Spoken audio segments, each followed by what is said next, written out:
बिस्मिल्लाहिर्रहमानिर्रहीम। अस्सलाम वालेकुम। उम्मीद करता हूँ आप सब ठीक ठाक होंगे, खैरियत से होंगे। आज की वीडियो जो है वो है जी ग्रेस की अपॉइंटमेंट के बारे में, यूनान की अपॉइंटमेंट जो कि आप इस्लामाबाद एम्बेसी से लेते हैं। तो आजकल वर्क वीज़ाज़ काफ़ी आ रहे हैं, जिस तरह के सीजनल वीज़ाज़ हैं और ये दूसरे जो एग्रीकल्चर वीज़ा हैं।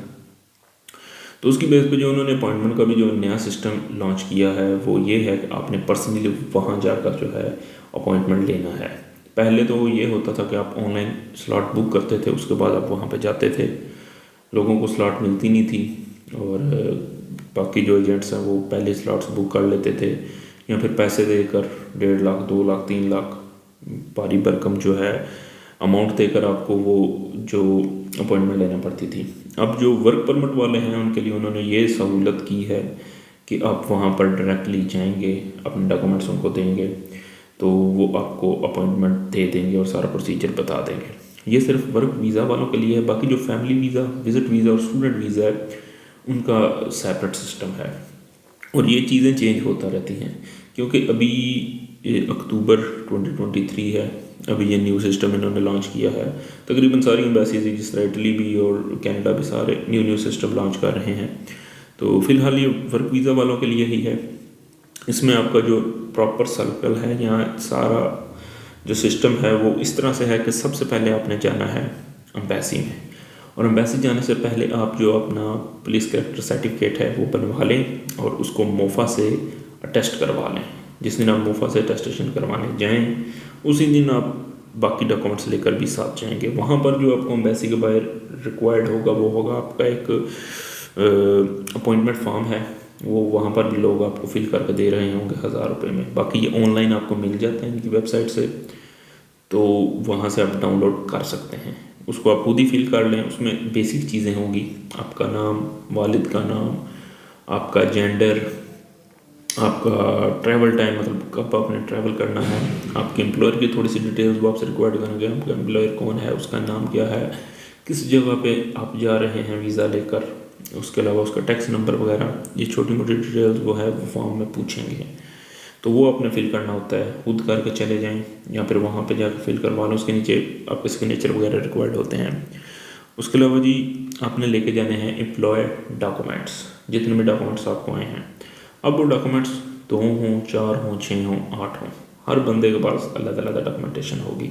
अगर तो एक बंदा नॉर्मल वहाँ से आपको भेज रहा है डॉक्यूमेंटेशन तो वो 1-2 पेजेस ही होंगे। अगर कोई कंपनी आपको हायर कर रही है तो वो फिर 3, 4, 5, 6 कितने भी पेजेस हो सकते हैं, क्योंकि in case of single person या इंडिविजुअल पर्सन जिसके पास एक ज़मीन है वो आपको कागजात भेजते हैं, वो ज़्यादा से ज़्यादा क्या भेजेगा, अपने जो है आपको एक जॉब ऑफर भेजेगा और अपने डॉक्यूमेंट्स भेजेगा, जी ये मेरा नाम है और ये मेरा टैक्स नंबर वगैरह ये चीज़। अगर कंपनी भेजेगी तो कंपनी आपको एक बाकायदा लीगल वे के थ्रू जो है, बेहतर भी यही है कि आप कंपनी से ही वीज़ा लें क्योंकि कंपनी बेहतर रहेगी, उसकी डॉक्यूमेंटेशन, उसका एक प्रॉपर रजिस्ट्रेशन होगी। अब सिंगल बंदे की क्या रजिस्ट्रेशन होगी कि वो आपका कहाँ से क्या भेज रहा है, क्योंकि एक लड़का है उसके प्रॉपर डॉक्यूमेंटेशन आई है, उसके साथ उसके जिस बंदे ने उनको हायर करना है उसकी ज़मीन कितनी है, मतलब वो सारे डॉक्यूमेंटेशन उसने बाकायदा भेजी है। इसलिए मैं बोल रहा हूँ कि डॉक्यूमेंटेशन आपकी 2-4 पेजेस की भी हो सकती है,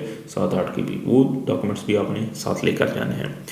उसके अलावा आपका पासपोर्ट होगा, वो तो मस्ट रिक्वायर्ड होता है। उसके अलावा है जी आपकी FRC, लेकिन ये कंपलसरी नहीं है, अगर आप मैरिड हैं तो चले ले जाएं, मोफा से भी इसको अटेस्ट करवा ही लें तो बेहतर है।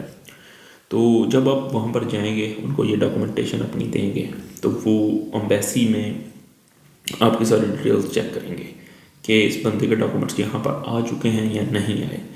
तो इन केस अगर वहाँ पर आपके डॉक्यूमेंट्स पहुँच चुके हैं तो फिर वो आपको जो है देंगे, जी ठीक है ओके हो गया, आपको एक चिप देंगे, जी आप फलां मेडिकल सेंटर से जाके अपना मेडिकल करवा लें। वो 2 मेडिकल सेंटर आपको जो है सजेस्ट करेंगे, उन दोनों में से किसी भी आप जा सकते हैं। तो साथ ही वो आपको बता देंगे कि फ़लाँ डेट को आप मेडिकल लेकर हमारे पास वापस आ जाएंगे। तो आपने अपने पास तकरीबन 100 से 150 यूरो अपने पास रखना है। यूरो करेंसी ही होनी चाहिए, पाकिस्तानी करेंसी एक्सेप्ट नहीं करते। वो आपसे अपॉइंटमेंट के टाइम लें या इंटरव्यू के टाइम आपने वो फ़ी पे करना होती है 75 यूरोस। अब ये भी ऊपर नीचे हो सकती है, वक्त के साथ साथ चीज़ें बदलती हैं। तो मैं फ़िलहाल अभी की बात कर रहा हूँ कि अभी अक्टूबर 2023 में ये प्रोसीजर जो है उन्होंने चलाया हुआ है। उसके बाद जी जब आपको भेजेंगे वो मेडिकल के लिए, मेडिकल करवा के आपने घर आ जाना है। जिस डेट को उन्होंने आपको बुलाया है दोबारा इंटरव्यू के लिए, उसी दिन जाकर अपना मेडिकल रिसीव करना है।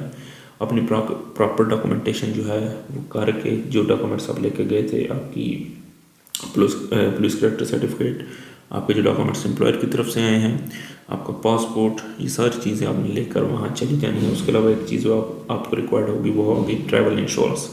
ट्रैवल इंश्योरेंस होगी आपकी उस डेट से उस डेट तक जिस डेट से आपकी जॉब स्टार्ट हो रही है, जिस डेट से आपकी जॉब ख़त्म हो रही है। आपका कॉन्ट्रैक्ट साल का है, 2 साल का है, 5 साल का है, ट्रैवल इंश्योरेंस उसी के मुताबिक जो है होगी। तो ये सारी चीज़ें लेकर आपने एम्बेसी में चले जाना है। आपका इंटरव्यू होगा, आपसे वो पासपोर्ट कलेक्ट कर लेंगे और आगे उस इंटरव्यू के बाद वो आपको कहेंगे जी आप इस डेट को आ जाएं। तो उस डेट को आप जाकर अपना पासपोर्ट रिसीव कर सकते हैं। अब आपकी फिर किस्मत, आपका वीज़ा लगे या फिर रिफ्यूज़ल जो भी हो। वैसे तो रिफ्यूज़ल रेट बहुत हाई है, कुछ डॉक्यूमेंटेशन पे बेस करता है, कुछ इंटरव्यूज़ पे बेस करता है। तो डिफरेंट किस्म के उसमें क्वेश्चंस होते हैं। सारा निज़ाम आप उनके मुताबिक होता है। आपसे एम्प्लॉयर की डिटेल पूछेंगे, आपको लेबर कॉन्ट्रैक्ट के बारे में पूछेंगे जी लेबर कॉन्ट्रैक्ट क्या, आपकी छुट्टियां कितनी होंगी, आप उसके बाद कॉन्ट्रैक्ट के बाद वापस कैसे आएंगे।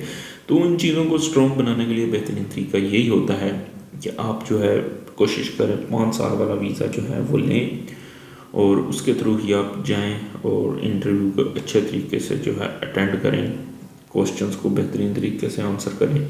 तो ये सारी चीज़ें होती हैं इसमें इंटरव्यू में। तो ये सारा प्रोसीजर आजकल वो एम्बेसी में एक्सेप्ट कर रहे हैं, वर्क वीज़ाज़ वालों को इस तरह वो अपॉइंटमेंट्स दे रहा हैं। तो उसके अलावा कुछ लोगों का ये क्वेश्चन था जी बॉडी मार्क्स जो है उसकी वजह से मेडिकल फेल तो नहीं हो जाती। जो कंट्रीज़ हैं अरब कंट्रीज़ या गल्फ़ कंट्रीज़, जिस तरह Qatar, Dubai, Oman, Saudi Arabia, तो इनकी अगर मेडिकल में आपका कोई बॉडी मार्क आ गया या इस तरह का इशू तो वो उसको एक्सेप्ट ही नहीं करते। लेकिन जो यूरोपियन कंट्रीज़ हैं उनमें इस चीज़ का कोई इशू नहीं होता। अगर आपको फिज़िकली या इंटरनली कोई ऐसी डिज़ीज़ आपके अंदर ना हो, कोई बीमारी ना शो हो, तो ज़्यादातर वो टीबी चेक कर रहे होते हैं। लेकिन अगर कोई भी बीमारी ना हो, आप टोटली क्लियर हैं, तो वो आपके ये जो बॉडी मार्क्स हैं या तिल वगैरह ये इस चीज़ को वो नोटिस नहीं करते। तो ये सारा प्रोसीजर आजकल जो कि चेक अपना यूनान की एम्बेसी में इस्लामाबाद में चल रहा है। तो फ़िलहाल वक्त काफ़ी ज़्यादा आसानियाँ पैदा की हुई हैं, काफ़ी ज़्यादा एम्बेसीज़ ने। इटली भी अब फ़ोन कॉल पे जो है अपॉइंटमेंट्स दे रहा है। तो ये सारा कुल प्रोसीजर है। उम्मीद है वीडियो ये आपके लिए हेल्पफुल होगी। तो इसका जो प्रोसेस है या फिर इसमें जो आपका एड्रेस है एम्बेसी का वो तो चले आप गूगल से देख ही सकते हैं। तो इसके अलावा जी मज़ीद क्वेश्चन हो या फिर जो इसका लेटर है जिसको आप अपॉइंटमेंट लेटर या फॉर्म कहते हैं वो भी मैं डिस्क्रिप्शन में डाल दूँगा। इसके अलावा कोई क्वेश्चन या फिर कोई सजेशन हो तो मज़ीद कमेंट में बताएं। इंशाल्लाह मिलते हैं न्यू वीडियो में। अल्लाह हाफिज़।